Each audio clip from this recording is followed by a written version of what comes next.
Hello friends, welcome to Sajid academy. आज का topic है बॉन्ड्स इन सॉलिड्स या केमिकल बॉन्डिंग। तो what is bond?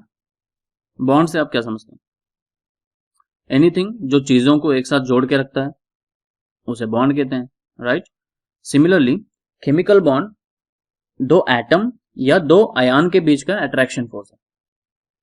Chemical bond basically तीन टाइप के होते हैं: ionic bond, covalent bond, metallic bond. Ionic bond metal और नॉन मेटल के बीच में होता है। एग्जाम्पल है सोडियम क्लोराइड और कैल्शियम ऑक्साइड के बीच में जो होता है, जो बॉन्ड होता है। और कोवेलेंट बॉन्ड नॉन मेटल और नॉन मेटल के बीच में होता है। एग्जाम्पल्स है hydrogen molecule, H2O। Metallic bond metal और मेटल के बीच में होता है। एग्जाम्पल्स है sodium, zinc, iron. Ionic bond समझने के लिए हम छोटा सा एग्जाम्पल लेते हैं जिसमें रिच और पुअर पीपल के कैटेगरीज, दो कैटेगरीज है। रिच पीपल के पास क्या है? पैसा है। पुअर पीपल के पास पैसा नहीं है। लेकिन समाज में संतुलन बनाए रखने के लिए, यानी कि सोसाइटी में स्टेबिलिटी बरकरार रहने के लिए रिच पीपल क्या करते हैं? वो पैसा डोनेट करते हैं। किनको? पुअर पीपल को। ठीक है, तो यहां पर जो डोनेट कर रहे हैं यानी कि रिच पीपल को क्या, रिच पर्सन को क्या बोलते हैं? डोनर। और पुअर पर्सन को, जो पैसे ले रहा है, उसको एक्सेप्टर। ठीक इसी तरह एटम्स भी इलेक्ट्रॉन्स को डोनेट करते हैं आपस में। ठीक है, जो इलेक्ट्रॉन डोनेट करता है उसे डोनर कहते हैं और जो इलेक्ट्रॉन एक्सेप्ट करता है उसे एक्सेप्टर कहते हैं। ऐसा क्यों करते हैं? क्योंकि एटम भी स्टेबल रहना चाहता है हमेशा।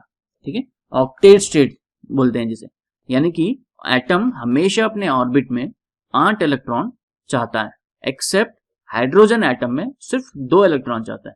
यानी कि हाइड्रोजन अपने आउटर ऑर्बिट में 2 इलेक्ट्रॉन रखना चाहता है हमेशा, और बाकी जितने भी एटम है वो हमेशा अपने आउटर ऑर्बिट में, यानी कि लास्ट ऑर्बिट में 8 इलेक्ट्रॉन रखना चाहते हैं ताकि संतुलन बनाए रखने के लिए। ठीक इसी तरह आयनिक बॉन्ड में क्या होता है? दो एटम के बीच में इलेक्ट्रॉन्स का ट्रांसफर होता है। ठीक है, और आयनिक बॉन्ड को इलेक्ट्रोवायलेंट बॉन्ड भी कहते हैं। ठीक है, और ये किन किन के बीच में होता है? ये मेटल और नॉन मेटल के बीच में। एग्जाम्पल लेते हैं सोडियम क्लोराइड। इसके अंदर सोडियम का एटॉमिक नंबर कितना है? 11। ठीक है, यानी कि इसका इलेक्ट्रॉन कॉन्फ़िगरेशन अगर देखें तो क्या है? 2 8 1। आउटर ऑर्बिट क्या है इसका? 1, यानी कि लास्ट ऑर्बिट में एक इलेक्ट्रॉन है। अगर यहां पर डायग्राम देखें तो ये सोडियम एटम है। सोडियम एटम का ये लास्ट ऑर्बिट है, ये वाला लास्ट ऑर्बिट है, और जिसमें एक इलेक्ट्रॉन है, यानी कि ये स्टेबल है नहीं है। क्यों? क्योंकि इसके आउटर ऑर्बिट में 8 इलेक्ट्रॉन नहीं है। इसको स्टेबल होने के लिए क्या करना पड़ेगा? या तो इस एक इलेक्ट्रॉन को शेयर करना पड़ेगा, या शेयर नहीं, ट्रांसफर करना पड़ेगा, या फिर इसको 7 और इलेक्ट्रॉन चाहिए। ठीक है, आसान कौन सा है?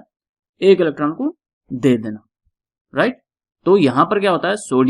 सोडियम में कितने इलेक्ट्रॉन और कितने प्रोटॉन है? अभी एटॉमिक नंबर 11 है, तो 11 इलेक्ट्रॉन है और 11 प्रोटॉन है, राइट? तो यहां पर इसने क्या किया? एक इलेक्ट्रॉन को रिलीज कर दिया। एक इलेक्ट्रॉन को रिलीज करने से तो यहां पर कितने बचे? 10 इलेक्ट्रॉन बचे और 11 प्रोटॉन बचे। तो क्या हुआ? प्रोटॉन ज्यादा है। कितना ज्यादा? एक ज्यादा। तो ये क्या हो गया? पॉजिटिव हो गया, सोडियम पॉजिटिव आयन। ठीक है, इसी तरह क्लोरीन को देखते हैं तो क्लोरीन का एटॉमिक नंबर कितना है? 17। इसका इलेक्ट्रॉन कॉन्फ़िगरेशन देखें तो 2 8 7, यानी कि आउटर ऑर्बिट में कितने इलेक्ट्रॉन है? 7 इलेक्ट्रॉन। तो यहां पर इसका अगर डायग्राम देखें तो डायग्राम में कितने हैं? 1 2 3 4 5 6 7। तो क्या ये स्टेबल है? नहीं, क्योंकि इसके आउटर ऑर्बिट में कितने? 7 इलेक्ट्रॉन है। स्टेबल होने के लिए कितना चाहिए? ऑक्टेट स्टेट के लिए, ऑक्टेट स्टेट के लिए कितना चाहिए? 8 इलेक्ट्रॉन चाहिए। तो ये इसको एक इलेक्ट्रॉन और चाहिए, तब ये जाके ऑक्टेट स्टेट हासिल करेगा। तो इसके लिए क्या है, क्लोरीन एक इलेक्ट्रॉन किससे एक्सेप्ट कर लिया, ये एक्सेप्टर है किससे, इससे।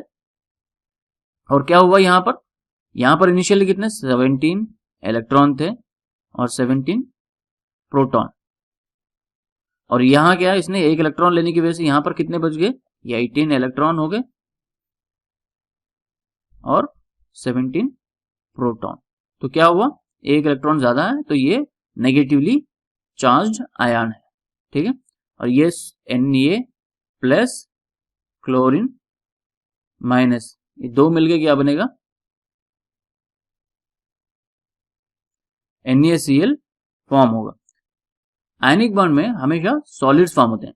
इन सॉलिड्स का मेल्टिंग पॉइंट क्या होता है, ज्यादा होता है, ठीक है, जिसकी वजह से ये इलेक्ट्रिसिटी को कंडक्ट नहीं करती है। इनको कंडक्ट करना है तो क्या करना पड़ता है, इसको किसी पानी में डिसॉल्व करेंगे सोडियम क्लोराइड को, तो वो सोडियम प्लस और क्लोरीन माइनस आयंस में बदलेंगे, जिसकी वजह से इलेक्ट्रिसिटी को अच्छे से कंडक्ट करेंगे।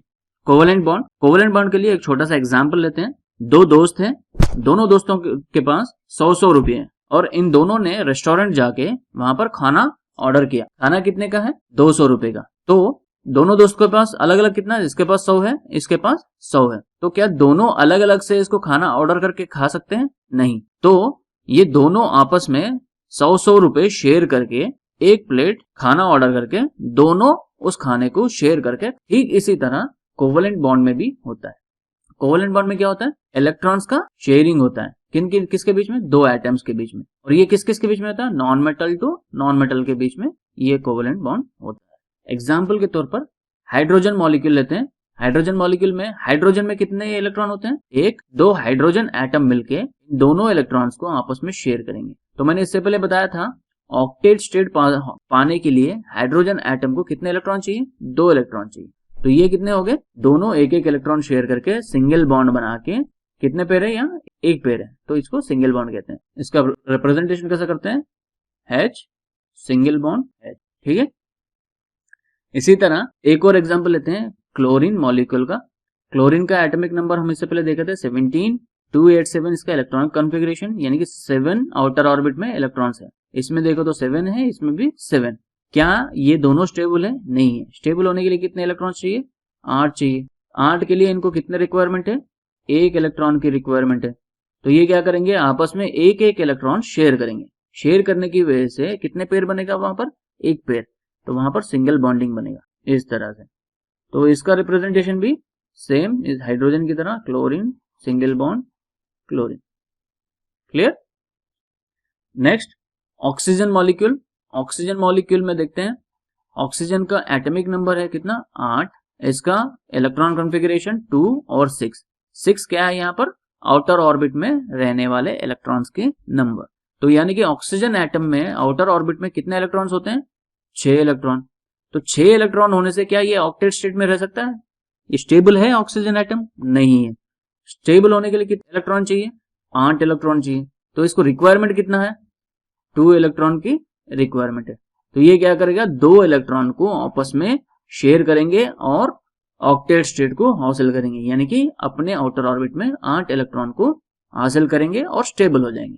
तो यहां पर कितने पेयर बने, 2 पेयर, ठीक है, 2 पेयर है। तो ये क्या बनेगा, डबल बॉन्ड। तो इसका रिप्रेजेंटेशन कैसा करेंगे, oxygen double bond oxygen. Next nitrogen molecule. Nitrogen molecule के लेते हैं। इसके आउटर ऑर्बिट में कितने इलेक्ट्रॉन है, 5, 2 और 3, 5। और कितनी चाहिए इसको, 8 इलेक्ट्रॉन होनी चाहिए। तो 5 है तो कितने चाहिए, 3 इलेक्ट्रॉन चाहिए। 3 इलेक्ट्रॉन हो तो ये 3 इलेक्ट्रॉन आपस में शेयर करेंगे और स्टेबल हो जाएंगे। अब ये कितने, 3 3 6 और 2 8, इसमें भी 3 3 6 2 8, ठीक है, इसमें 8 इसमें 8। तो यहां पर कितने बॉन्ड बन गए, 1 2 3, ठीक। तो इसका रिप्रेजेंटेशन कैसा होगा, N 1 2 3 N। नेक्स्ट है मेटालिक बॉन्ड। मेटालिक बॉन्ड किसके इसके बीच में होता है, मेटल और मेटल के बीच में होता है। अब मेटल क्या है, सोडियम, जिसका एटॉमिक नंबर क्या है, 11, 281 इसका इलेक्ट्रॉन कॉन्फ़िगरेशन है। तो आउटर ऑर्बिट में कितने इलेक्ट्रॉन है, 1 इलेक्ट्रॉन। सोडियम एक सिंगल एटम लेते हैं। सिंगल एटम में क्या होता है, यहाँ न्यूक्लियस होता है और ये इलेक्ट्रॉन है। आउटर ऑर्बिट वाले इलेक्ट्रॉन, ये आउटर ऑर्बिट वाले इलेक्ट्रॉन पे अट्रैक्शन फोर्स न्यूक्लियस का क्या होता है, कम होता है, जिसकी वजह से उसको थोड़ी सी भी एनर्जी मिल जाए तो अट्रैक्शन फोर्स या रिपल्शन फोर्स इसको लग जाए इस इलेक्ट्रॉन को, तो ये अपना ऑर्बिट छोड़ देगा। सिंगल एटम हो तो ये कैसा रोटेट करता रहेगा, इस तरह से रोटेट करेगा। लेकिन हमें पता है मेटल्स में एटम टू एटम डिस्टेंस क्या होता है, बहुत कम होता है, नजदीक नजदीक होते हैं, जैसे कि इस तरह से, ठीक है। तो यहाँ पर क्या हुआ, सभी एटम्स में आउटर ऑर्बिट में एक एक इलेक्ट्रॉन है, तो ये अपना ऑर्बिट में घूमते रहेंगे। लेकिन जैसे ही ये ऑर्बिट से इलेक्ट्रॉन यहां पर आ जाएगा, यहां पर आते ही ये वाला एटम का जो अट्रैक्शन फोर्स इस पे अप्लाई होगा, जिसकी वजह से ये अपना ऑर्बिट इधर जाना छोड़ के ये इधर जाएगा, जैसे ऐसे। अभी यहां पर आते ही अगेन इस वाले एटम का अट्रैक्शन फोर्स होगा, तो ये क्या करेगा, इधर जाना छोड़ के किधर जाएगा, इधर जाएगा। और जैसे यहां आते ही यहां पर फिर इसका अट्रैक्शन फोर्स होगा, तो ये किधर जाएगा, इधर जाना छोड़ के इधर चले जाएगा। ऐसे ही सभी एटम्स में इस तरह से होता है। क्या है, मेटल्स में क्या होता है, मेटल्स में फ्री इलेक्ट्रॉन्स ज्यादा होते हैं, ठीक है, फ्री इलेक्ट्रॉन ज्यादा होते हैं, जिसकी वजह से इलेक्ट्रिसिटी कंडक्शन अच्छा होता है। ओके दोस्तों, ये था आज का टॉपिक, केमिकल बॉन्डिंग या बॉन्ड्स इन सॉलिड्स। अगर कोई डाउट है इस टॉपिक से रिलेटेड तो आप कमेंट सेक्शन में कमेंट करके बताएं, मैं उसका रिप्लाई ज़रूर दूंगा। अगर ये वीडियो आपको पसंद आया तो लाइक ज़रूर करें और शेयर ज़्यादा से ज़्यादा करें और चैनल को सब्सक्राइब करें। मिलते हैं अगले वीडियो में। Thanks for watching.